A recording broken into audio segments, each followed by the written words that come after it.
This is a Bailey Pageant Mazel. Just going to take you around the caravan and show you how it operates. In front of the van, you've got your hitch, handbrake and jockey wheel. We'll take you through these in person here on site. In the front locker, you've got your gas regulator on the bulkhead, and you've got your gas pipe work going into the front of the bottle. The pipe work that goes into the front of the bottle is a reverse thread fitment. On top of the bottle, you've got your gas open and gas close valve. Gas open is gas on and gas closed is gas off. In the front, you also got your leg winder down there on the floor. Coming down the side of the caravan, you've got your wind down legs to stabilise the caravan. There's two of these on the front and two on the rear. They're only there for stabilising the caravan, they are not there for lifting the caravan. If you lifted the caravan with these, you could potentially damage the floor of the caravan. While you're here on site, we'll torque the wheel nuts so you can see they've been tightened correctly before you take the van away, and we do advise you do this every so often.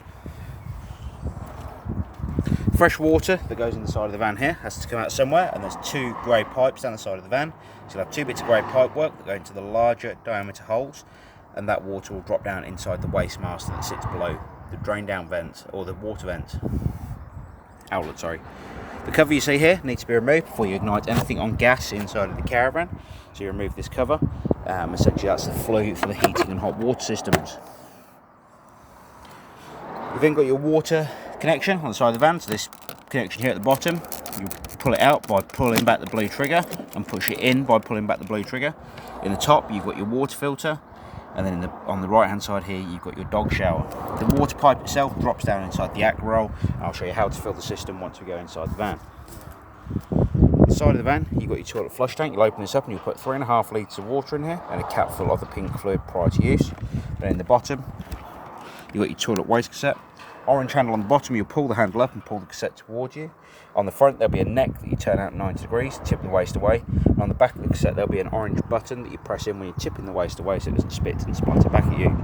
You'll need to put 1 litre of water in that cassette and a cap full of the blue fluid prior to use.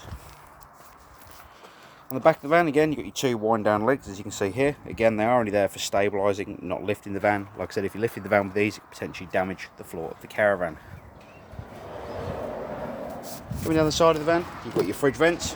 Two fridge vents are very simply there to allow the hot air at the back of the fridge unit and to take some cool air in. You'd never cover these up, and behind one of them you'd find a gas flue when the fridge is running on gas. Then got a 3-pin socket on the side of the van so you can have power coming out to your awning should you wish to. You've also then got your battery for your power on board the caravan, and you've got your mains lead coming from the power on site to the caravan itself. At the front of the van, you've got the last wind down leg to stabilise the caravan while it's on site. Going on to the inside of the caravan now. On the left hand side as you walk in, you've got your main control panel. At the top you've got your battery voltage for the battery on board the caravan. You've got your master power switch, master power on and off. You've got your water pump run, which I'll come back to in a moment, and then you've got your interior lights on and off, and your awning light for the outside of the caravan on and off. First thing you're going to need to do with the water system is fill it up. So you're going to open all the taps up on the hot side of the water system. You actually notice I've actually filled the water system up already. That's going to lose pressure in a moment because I've got the pump turned off. But once you've got all the taps open on the hot side, you're going to come over to the seat straight in front of the door, and you're going to need to make sure the yellow drain down valve is parallel with the floor. So as you can see at the moment, this yellow valve is flat with the floor. If it's upright and pointing towards the bottom of the seat, it will drain all of the water out of the system onto the floor underneath the caravan.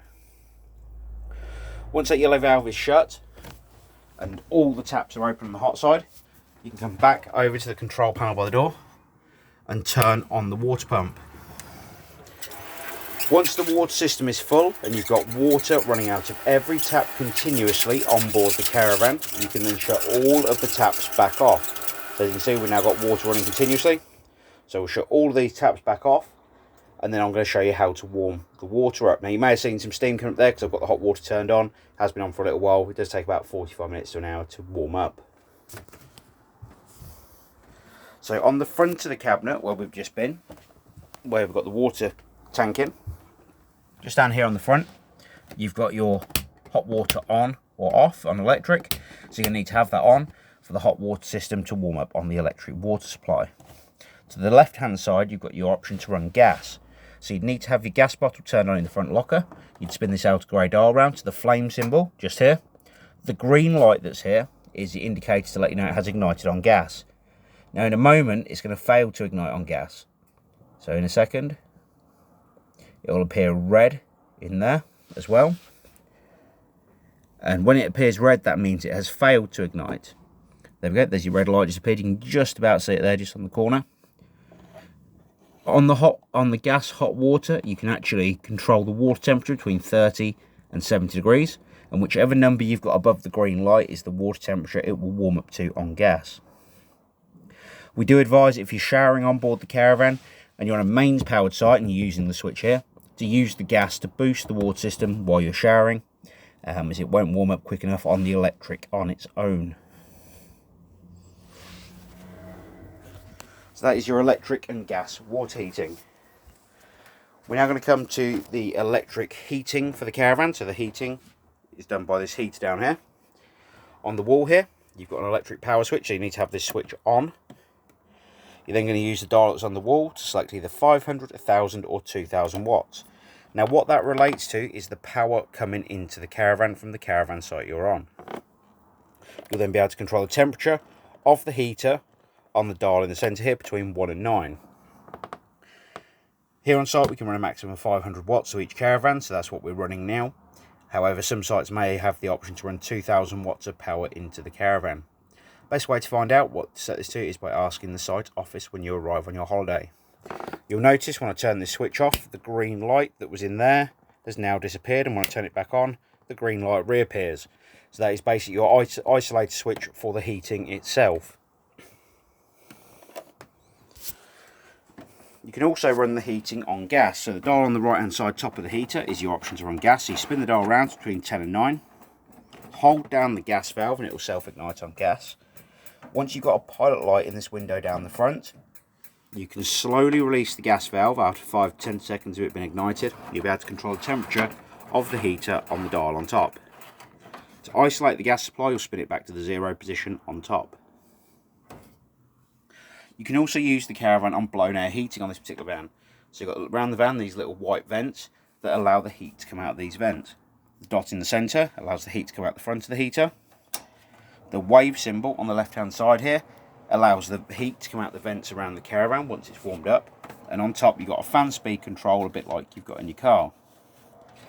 The A on the right hand side is automatic blown air, and it will cut in and out with the thermostat on board the caravan. So once it sees temperature, it will turn the blown air off, and as soon as it cools down again, it will turn the blown air heating back on.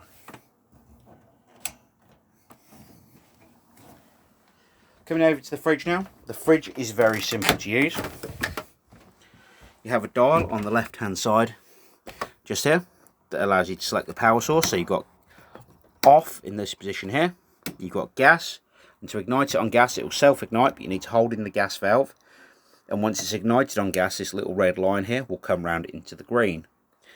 Again, you'd hold in this gas valve for a further 5-10 seconds once that little red line's in the green, and then you'll slowly release the gas valve and you'll be able to control the temperature on gas or electric on this dial on the right hand side. 240 volt, sorry. You can use the 240 main supply from the caravan site you're on directly into the caravan, and again you'll control the temperature on the dial on the right hand side. Then you've got the option to run 12 volts. So the 12 volt supply is from the car you're towing with, and essentially it will get the fridge nice and cool as you're travelling. It will not freeze the freezer box, or it will not get completely cold, but it will allow it to chill while you are on the move. The last thing we go through on this particular caravan is the toilet system in the bathroom. The toilet system has a pump flush on it. So you use the handle, you pull the handle up and down to pump the toilet to flush it. You've got a red indicator light on the right hand side here, which lets you know when the toilet waste cassette is completely full. The toilet seat itself turns for your convenience, as you can see. However, when you're removing the toilet waste cassette from underneath the caravan, it needs to be back in the central position as it is now. And below the toilet you have the toilet waste flap. So this will allow the toilet waste into the cassette under the van. However, when you're not using it, we advise you have it back in the shut position. And you'll also need to have it in this position when you're removing the toilet waste cassette from underneath the caravan. So that is how the toilet system works. Sorry, if the handle is open when you try to remove that cassette from underneath the van, you could potentially damage the toilet waste cassette itself. So that is the Bailey Pageant Moselle. If you have any further questions on the caravan, please don't hesitate to give us a call here at the Caravan Company, and we'll be more than happy to help. We appreciate your business, and we look forward to seeing you here on site soon. Thank you for now. Bye bye.